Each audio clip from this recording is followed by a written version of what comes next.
My wife cheated on me with my best friend amongst several other men. I'm not the kind of guy who usually puts his life out there for strangers to dissect. But right now, I need to vent, and I need someone to hear me. Maybe if I put this all down, I'll make sense of it. Or maybe I'm just screaming into the void. I don't even know anymore. My wife, Sarah, cheated on me with my best friend, Colin. Yeah, it sounds like a cliché, but it happened. The kind of thing you think only happens in movies or to other people until it crashes right into your life. And it's somehow worse than you think. Much worse. For a while, things felt off. Colin and I have been friends since forever. High school, college, through all the ups and downs, we were inseparable. He was my best man, my brother in every sense that mattered. And Sarah? She was the love of my life. 7 years together, 4 of them married. We had the kind of relationship people envied. Or at least, that's what I thought. Colin started getting distant a few months back. Less texting, more cancelled plans. It wasn't like him. At first, I chalked it up to his new job. I figured he was just busy. Life has a way of dragging us all down, right? But there were moments, these little things that kept nagging at me. The weird tension when they'd be in the same room, the hushed tones, the stolen glances that lingered a bit too long. I ignored it. Because why wouldn't I? These were my 2 favorite people, and I trusted them more than anything. They'd never, or at least, I thought they'd never. Then last night happened. Sarah told me she needed to get out of the house, maybe meet up with some friends for drinks.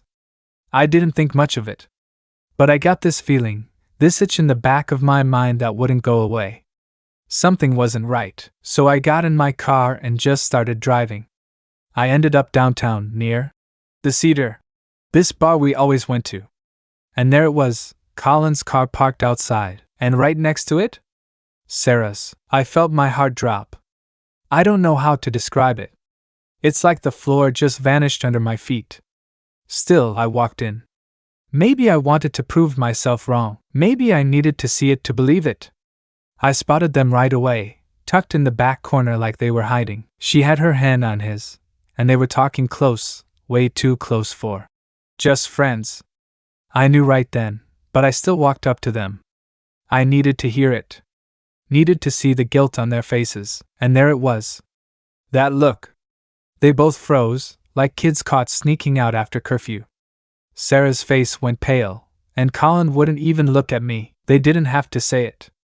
I could see everything I needed to know. My best friend and my wife, betraying me together. I wanted to explode, wanted to scream at them, but all I could get out was one word: why? I don't even know who I was asking. Both of them? Neither? They tried to give me the usual lines. They didn't mean for it to happen. It was a mistake. A moment of weakness. Whatever. Like that makes it better, like any of it makes it okay. I was standing there, feeling like my world was crumbling, and they were acting like it was some unavoidable accident. But then it got worse. Sarah looked at me, tears streaming down her face, and that's when she said it wasn't just Colin. She'd been seeing other people, plural. It wasn't just one affair, it was a whole damn pattern. She was out there with who knows how many guys while I was at home, planning a life with her. I looked at Colin, and the shock on his face was clear. He didn't know either. He thought he was the only one, too. We were both fools in this. Both suckers in some messed up game she was playing. I felt something snap in me. I asked her how many, almost afraid of the answer. She tried to justify it, saying it wasn't about numbers, like that even mattered. I couldn't stand there and listen to any more of it. I just turned around and walked out, left them both there to deal with their mess. I couldn't breathe. My chest was so tight it felt like my heart was going to stop. I spent the night driving around aimlessly, thinking of everything I missed, every lie I swallowed because I trusted her, because I trusted them. All those times I'd noticed something strange and convinced myself it was nothing. I keep replaying it in my head, wondering how I could have been so blind, so stupid. It's not just that my wife cheated. It's not even just that she cheated with my best friend. It's that everything I thought I knew about my life, everything I built with these 2 people, was a lie. I lost them both in one night, but maybe I never really had them to begin with. That's the part that hurts the most. The realization that I never knew them at all. I don't know where to go from here. I've got a house that feels empty, a heart that feels shattered, and no idea who to trust anymore. All I know is that the two people I loved the most turned out to be the ones who hurt me the worst. And now, I'm just left here, trying to figure out how to even begin to move on.